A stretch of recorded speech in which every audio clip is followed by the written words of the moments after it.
yo no tenga apetito. Y ahí es cuando se vuelve un círculo vicioso. ¿Listo? Entonces es al contrario. Y vemos qué pasa con eso. ¿Cuál es la prevalencia del síndrome de caquexia-anorexia? En cáncer al principio es más o menos el 24%. Y esa persona está perdiendo peso y se ve como de un color rara. ¿Qué será lo que tiene? No tiene tanta energía, está perdiendo peso y tiene un color raro. Y uno empieza a decir, tiene un color terroso, no sé qué. Y empieza uno a preocuparse un poquito. Al final es casi en el 80%. Pero miren que no es solamente la persona con cáncer, que es a la que casi siempre asociamos con estas caquexias, el paciente con SIDA, que obviamente también lo asociamos, pero paciente con EPOC, con falla cardíaca, con enfermedad hepática y enfermedad renal, nos hacen caquexia-anorexia. Entonces las patologías crónicas nos hacen caquexia-anorexia, unas más, otras menos, pero las patologías crónicas nos hacen caquexia-anorexia. Ok, hay una que es primaria y una que es secundaria. Primaria puede ser la que vamos a ver nosotros, o sea que es la misma enfermedad la que nos genera el síndrome de caquexia-anorexia. O sea, el cáncer, ¿por qué me genera caquexia-anorexia? Y eso es lo que vamos a ver en las próximas diapositivas. La secundaria es el paciente que, digamos, está vomitando. Es el paciente que vomita y vomita y vomita. La causa de su pérdida de peso es el vómito. Puede que el vómito sea por un cáncer, pero es el vómito en sí. No es el cáncer, o sea, es lo que el cáncer genera. O la persona que tiene disfagia, o la persona que tiene mucositis. Miren, por favor, ¿qué le dan ustedes a la mucositis? Hay dos cosas que la mayoría de las personas, los médicos no examinamos. No lo examinamos porque ¿en dónde examinamos al paciente? ¿Ustedes dónde examinan al paciente usualmente en lo que han hecho de su carrera? En el hospital, 1, o en el consultorio, 2. Casi ninguno de ustedes examina pacientes en casa, que es donde van a estar casi todos los pacientes con enfermedades crónicas. Deberían estar en la casa, solamente para cuestiones agudas estar en un hospital. En casa, ¿qué se nos olvida casi siempre? O sea, nosotros somos buenísimos en la parte cardiopulmonar y abdominal, ya con la última clase se volvieron buenísimos en la parte neurológica, pero hay cosas como abra la boca y mirarle la boca a un paciente con una patología crónica, casi nunca lo hacemos. Y muchas veces el paciente no come porque tiene una mucositis. ¿Qué le damos a una mucositis?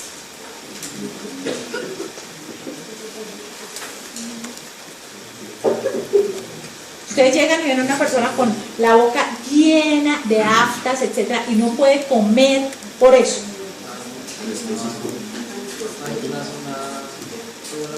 Hace una fórmula magistral. ¿La fórmula magistral qué tiene?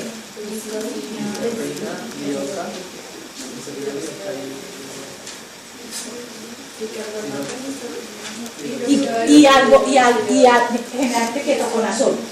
Alguno de estos, o sea, es una mezcla entre anestésico, algunas personas le ponen algo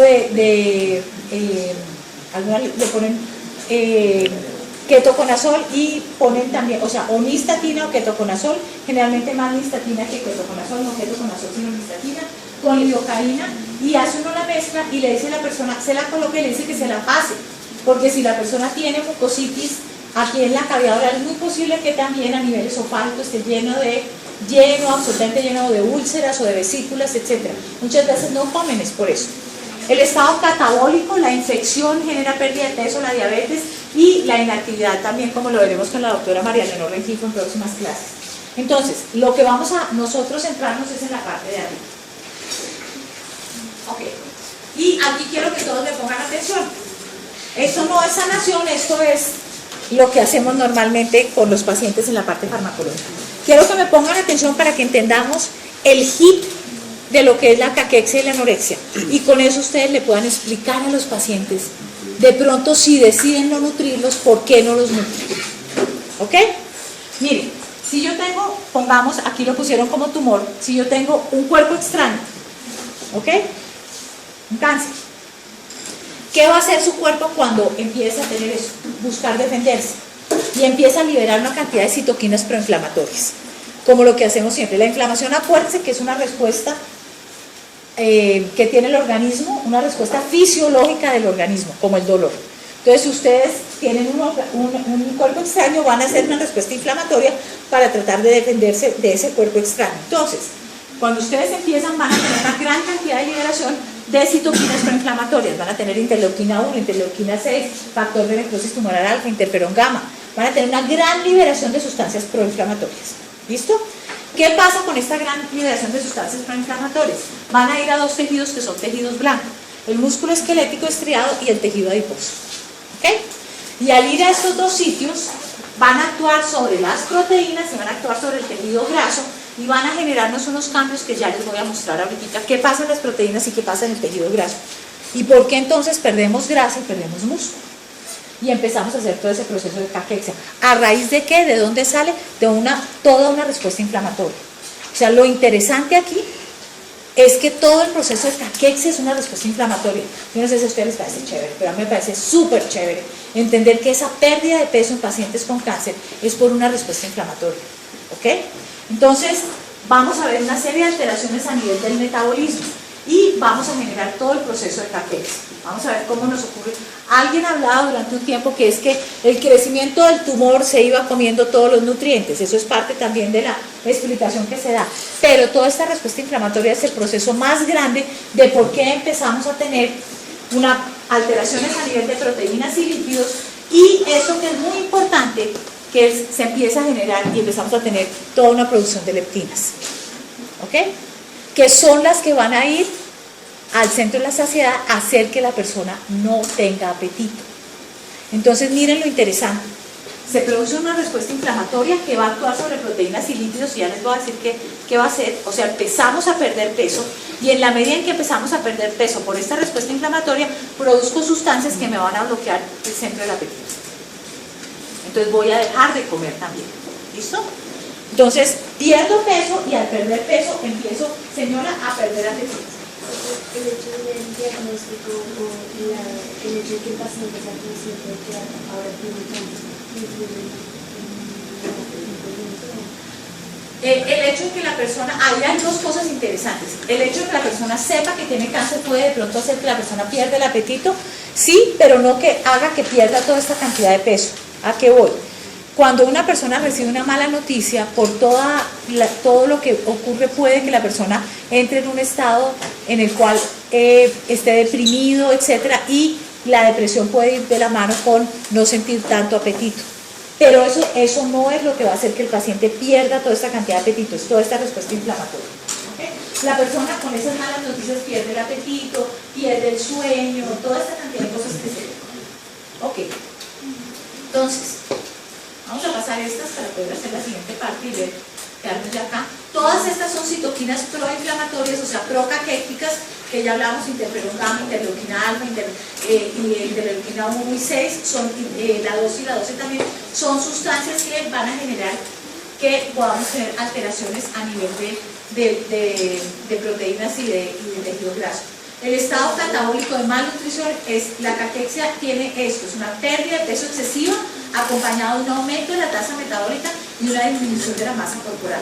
Hasta ahora hemos hablado de disminución de la masa corporal, de pérdida de apetito, pero no hemos hablado del aumento de la tasa metabólica. O sea, ¿por qué se vuelve hipermetabólica la persona? Y miren esto, ¿qué pasa con los carbohidratos? Bueno, permítanme, ya me regreso a esta, vamos a irnos primero en la del músculo esquelético.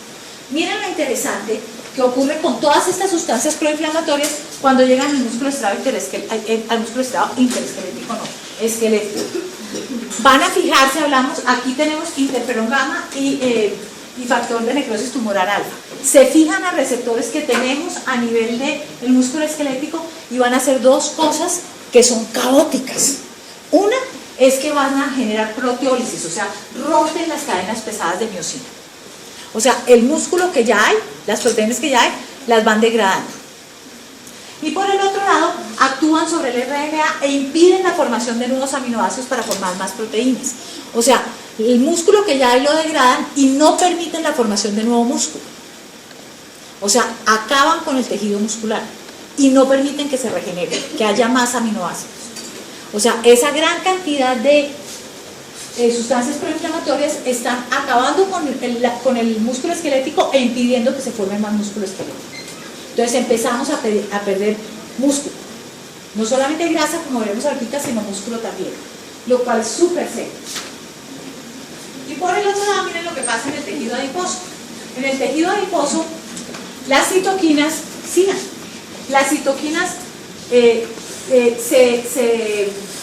acoplan al adipocito, empiezan a generar, y aquí vamos con dos cosas importantes. Uno, empiezan a degradar los adipocitos, o sea, empiezan a romper los adipocitos, por lo tanto empezamos a consumir el tejido graso que tenemos. Pero fuera de eso, actúan sobre las leptinas y vamos a tener dos cosas súper importantes. Pónganme atención a esto. Una de ellas, que la vimos en la primera gráfica, es que van a generar acción sobre el neuropéptido Y, que va a actuar en el hipotálamo y va a hacer que la persona no tenga apetito. O sea, la persona pierde el apetito. ¿Listo? Pero la persona empieza a degradar el tejido adiposo y el tejido muscular, pierde el apetito, y la tercera, que es la última, pues como para que ustedes se den cuenta por qué la caquexia es un síndrome de mal pronóstico en cáncer. La persona que empieza a perder peso es un síndrome de mal pronóstico, es un síndrome de difícil recuperación. Miren qué pasa por este lado. Activamos la hormona tiroidea a nivel de hipotálamo, activamos a nivel de hipófisis la TSH y activamos T3 y T4. O sea, nos volvemos hipermetabólicos. Imagínense el caos. Un organismo que está completamente catabólico y empieza a volverse hipermetabólico, o sea, está degradando músculo, está degradando tejido adiposo, no está recibiendo ningún tipo de aporte, y fuera de eso se vuelve hipermetabólico, o sea, se acaba de consumir lo que tiene. O sea, si esto no es un síndrome fisiológica y fisiopatológicamente espectacular, no sé qué les parezca espectacular. Porque eso nos demuestra por qué esto es un círculo de no retorno. Y por qué si le damos comida no hay retorno. ¿Sí me entienden? Entonces, desde la parte médica, alimentar a una persona que tiene este síndrome ya no le va a servir a él. Nos sirve a nosotros para la tranquilidad de conciencia. Pero al paciente, fisiológicamente, no le sirve que lo alimentemos. Entonces, si no le sirve que lo alimentemos, ¿para qué lo alimentamos? ¿Ok? Ya es una decisión especial en cada caso y todo eso, pero esto nos da herramientas para entender, uno, por qué el paciente no tiene apetito. Y nosotros somos una cultura, ya lo hemos dicho 2 o 3 veces, que festejamos todo con la comida. Si se bautiza a alguien, se da comida. Si uno cumple meses con la novia, le invita a comer algo. Si el papá o la mamá tienen años de casados o no sé qué, entonces uno hace una comida especial en la casa. Todo lo festejamos con comida. Todo. En su gran mayoría. Entonces, tenemos la cultura de la comida. Tenemos el niño sano. Generalmente es el niño que no es el niño desnutridito, no es el niño que está, ya se ha quitado un poco la idea del niño obeso, eso ya sale, pero siempre estamos pensando muchísimas veces festejamos todo alrededor de la comida, todo alrededor de la comida. Piensen ustedes en los grandes eventos de su vida, de reuniones con familia y todo eso, casi siempre están alrededor de, o un ponqué si es el cumpleaños, o el grado, cómo les festejaron el grado, si se los festejaron, o bueno, cosas de ese estilo. Casi siempre hay algo, o sea, uno llega a la casa de alguien y en mi casa cuando llegan todos los amigos de mis hijos, que algunos bastantes son de la edad de ustedes, mi casa es casa de todo el mundo, entonces esos entran derecho a la cocina muchas veces y me regañan, me dicen: Marta Jimena, no has hecho mercado, y los de chinos se tragaron todo el mercado ustedes, que no has hecho mercado, pues, oiga, a ver la nevera, ay, en esta casa no hicieron mercado, y yo, ajá, no sé qué, entonces o sea, y todo el mundo entra, o sea, hay muchas cosas relacionadas con la cocina, con la comida. Entonces, fíjense qué tan difícil es para nosotros cuando un paciente no quiere comer, porque los médicos tenemos metido en la cabeza y tal vez la cultura general y este cuento de que la persona que come tiene más posibilidades de sobrevivir, etcétera, y entonces y el adagio popular de que el que come no muere, etcétera, etcétera. Entonces, ¿cómo es? ¿Qué? El enfermo que come no muere, exacto, ese es un adagio. Entonces hay que darle comidita y el caldito y la vaina y todo eso. Entonces cuando el paciente no quiere comer se nos dificulta muchísimo. Yo les voy a contar la historia de una muy amiga mía, muy amiga, economista, súper profesional, todo eso. Su papá tenía un cáncer, ella vivía en Bogotá, trabajaba en Bogotá ella también, pero vivía por esta zona.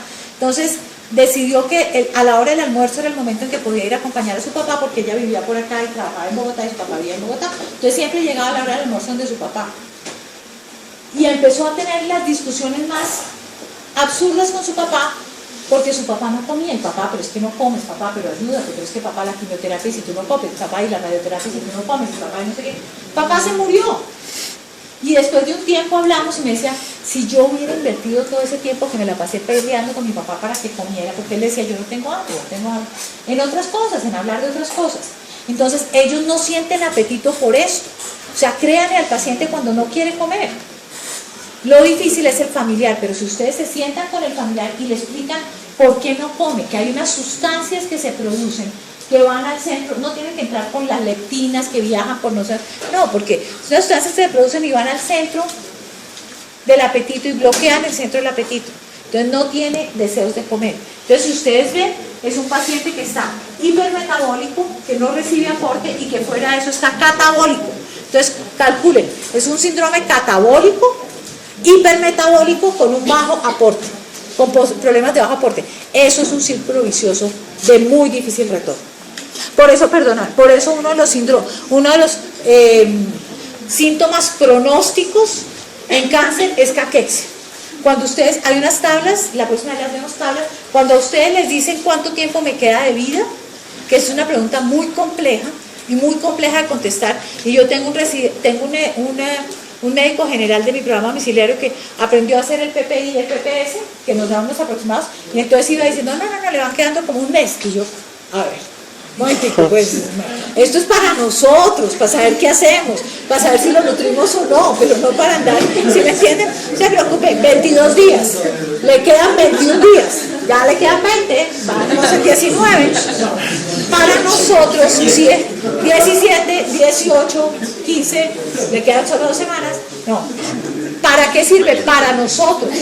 ¿Y por qué para nosotros? Porque igual a lo que hacen ustedes en dolor, que de acuerdo a si el dolor es leve o moderado o severo, empiezan un tratamiento, de acuerdo a la escala pronóstica, ustedes hacen o no hacen intervenciones. Si yo tengo un paciente entonces, cuando yo tengo un paciente caquético con una escala pronóstica muy mala, tengo herramientas para decir no voy a nutrir a este paciente.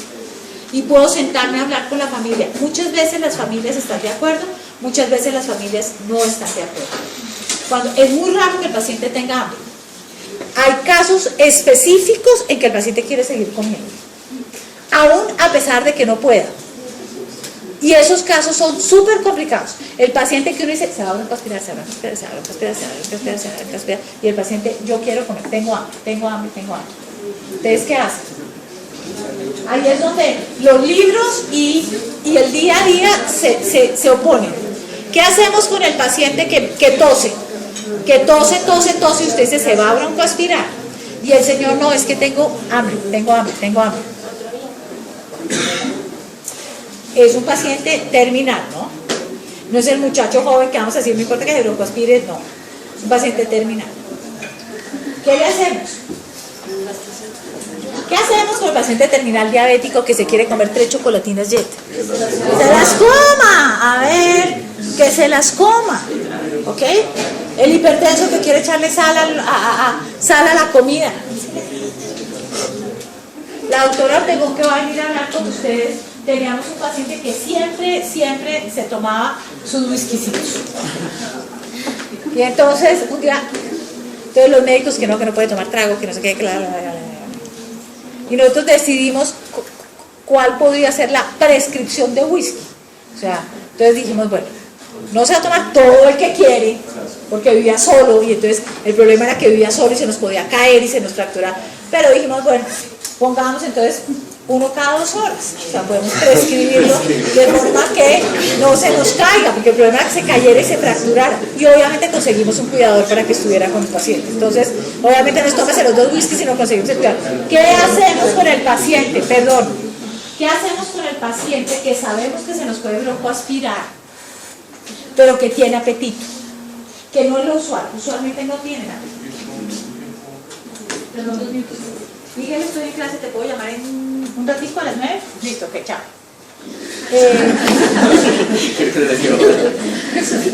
17, 18, no, 17, 14, 13, ok.